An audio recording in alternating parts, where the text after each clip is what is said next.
सभी को नमस्कार। सभी को नमस्कार। मेरा नाम हिना है। मैं राजकीय वरिष्ठ माध्यमिक पाठशाला कोटतुंगल, जिला मंडी, हिमाचल प्रदेश में 11वीं कक्षा की छात्रा हूँ। सर्वप्रथम मैं नवोदय क्रांति परिवार भारत की पूरी टीम का आभार व्यक्त करती हूँ, जिन्होंने सरकारी शिक्षा के विकास के लिए निरंतर प्रयासरत हैं। मैं नवोदय क्रांति परिवार भारत के फाउंडर गुरुजी संदीप ढिल्लों जी व मेरा विचार अभिव्यक्ति में कार्यक्रम के संयोजक श्री श्रेयस भारद्वाज का आभार व्यक्त करती हूँ, जिन्होंने भारत के विद्यार्थियों के लिए इस मंच का आयोजित किया है। मैं आभार व्यक्त करती हूँ मेरी अध्यापिका नर्मदा देवी ठाकुर जी का, जिन्होंने मुझे निरंतर प्रोत्साहन दिया। मैं इनकी बदौलत ही आपके समक्ष हूँ।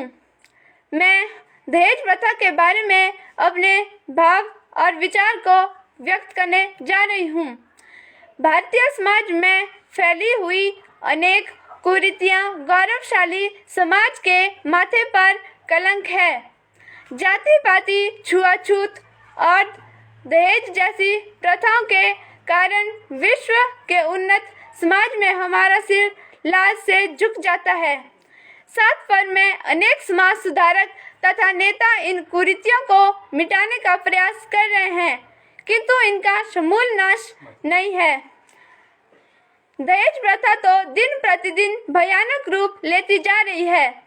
समाचार पत्रों के पृष्ठ उल्टिए आपको अनेक समाचार इस प्रकार दिखाई देंगे। सास ने बहू पर तेज छिड़ककर आग लगा दी। दहेज के लोभियों ने बारात लौटाई। स्टोव फट जाने से नवविवाहिता की मृत्यु हो गई। इन समाचारों का विस्तृत विवरण पढ़कर हमारे रोंगटे खड़े हो जाते हैं और हम सोचते हैं, क्या सचमुच मनुष्य इतना जालिम हो सकता है? दहेज का अर्थ है विवाह के समय दी जाने वाली वस्तुएं। हमारे समाज में विवाह के साथ लड़की को माता पिता का घर छोड़कर पति के घर जाना होता है। इस अवसर पर अपना स्नेह प्रदर्शित करने के लिए कन्या पक्ष के लोग लड़की लड़कों के संबंधित को यथाशक्ति भेंट दिया करते हैं। वह प्रथा कब शुरू हुई कहीं नहीं जा सकता। लगता है कि यह प्रथा अत्यंत प्राचीन है। हमारी लोक कथाओं और प्राचीन काव्यों में दहेज प्रथा का काफी वर्णन हुआ है। दहेज एक सात्विक प्रथा थी। पिता के संपन्न घर में पितृगृह के प्रवेश करते ही पुत्री के लिए पिता का घर पराया हो जाता है। उसका पितृगृह से अधिकार समाप्त हो जाता है। अतः पिता अपनी संपन्नता का कुछ भाग दहेज में देकर कन्या को देता है। दहेज में एक सात्विक भावना और भी है। कन्या अपने घर में श्री समृद्धि के सूचक बने, अतः उसका खाली हाथ पितृगृह के लिए अवशगुन माना जाता है।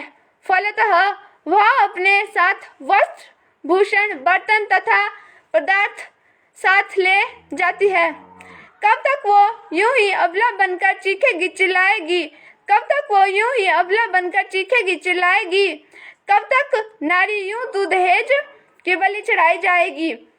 आधुनिक युग में कन्या को अपनी श्रेष्ठताशील सौंदर्य से नहीं बल्कि दहेज में आंकी जाने लगी।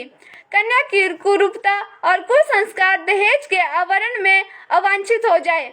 खुलेआम वर की बोली बोली जाने लगी। दहेज में प्रायः राशि के परिवारों का मूल्यांकन होने लगा। समस्त समाज जिसे ग्रहण कर ले वो दोष नहीं गुण बन जाता है। फलतः दहेज सामाजिक विशेषता बन गई है। दहेज प्रथा जो आरंभ में स्वेच्छा और स्नेह से भेंट देने तक सम्मोहित रही होगी, धीरे धीरे विकट रूप धारण कर लेती है।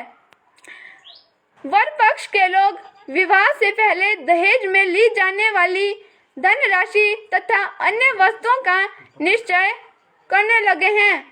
एक और वर पक्ष के लोभी वृत्ति ने इस कुरीति को बढ़ावा दिया है। दूसरी ओर से जिन लोगों के पास काला धन इकट्ठा हुआ है, उन्होंने भी इसमें बढ़ चढ़कर भाग लिया है।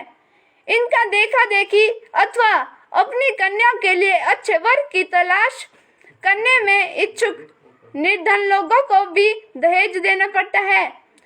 कई लोग अपनी संपत्ति को बेचकर दहेज में कन्या को देते हैं। दहेज कुप्रथा का एक मुख्य कारण यह भी है कि आज तक हम नारी को बराबर नहीं समझते। लड़के वाले समझते हैं कि वह लड़की पर कोई एहसान कर रहे हैं। दहेज तो समाज पर वह अभिशाप है। दहेज तो समाज पर वह अभिशाप है जहाँ बाप पूछता है कि बेटी होना कोई पाप है। जहाँ बाप पूछता है कि बेटी होना कोई पाप है। दहेज प्रथा समाप्त करने के लिए स्वयं युवकों को आगे आना चाहिए। उन्हें चाहिए कि वे अपने माता पिता तथा संबंधियों को स्पष्ट शब्दों में कह दें कि शादी होगी तो बिना दहेज की। समाज के तरीकों ने ही बनाया है बेटी को पराया। समाज के तरीकों ने ही बनाया है बेटी को पराया। दहेज या कन्या भ्रूण हत्या ने ही कहर है बरसाया। दहेज प्रथा की विकटता को कम करने में नारी का आर्थिक दृष्टि से स्वतंत्र होना भी बहुत हद तक सहायक होता है। अपने पैरों खड़ी होकर युवती को दूसरे लोग अनाप शनाप नहीं कह सकते। इसके अतिरिक्त चूंकि वो 24 घंटे पर घर पर बंद नहीं रहेगी, छींटा काशी से काफी बची रहेगी। बहू के नाराज हो जाने से एक अच्छी खासी आय हाथ से निकल जाने का भय भी उनका मुख बंद किए रखेगा। दहेज का सात्विक प्रथा थी, उसमें सभी को शामिल नहीं होना चाहिए। हम सोचते हैं कि बेटी तो पराया धन होती है, परंतु बेटी को कोई भी लड़कों के बराबर नहीं समझता। दहेज प्रथा हमारे समाज का कोड है। यह प्रथा साबित करती है कि हम अपने को सभ्य मनुष्य कहलाने का कोई अधिकार नहीं है। जिस समाज में दुल्हनी को प्यार की जगह यातनाएं दी जाती है, वह समाज निश्चित रूप से सभ्यों को नहीं, निनात असभ्य का समाज अब समझ आ गया है। इस कुरीति को समूल उखाड़ फेंकना होगा। अब हर शिक्षित युवक को आवाज उठानी चाहिए। दहेज के दानव को पैरों तले कुचल देना चाहिए। एक और हम इसके लिए बड़े बड़े कर्ज लेने पड़े, संपत्ति बेचनी पड़ती है, अपार परिश्रम करना पड़ता है, लेकिन वर पक्ष की मांगे सुरक्षा के मुख की भांति बढ़ती जाती है। इसलिए गरीब लोगों को भी अपनी बेटी को दहेज देना पड़ता है। दहेज का अर्थ यह नहीं कि वह जो लड़के हैं वह बेटी पर अपना अधिकार जमा सकते हैं। दहेज लेना नहीं चाहिए। दहेज लेना बुरी आदत है।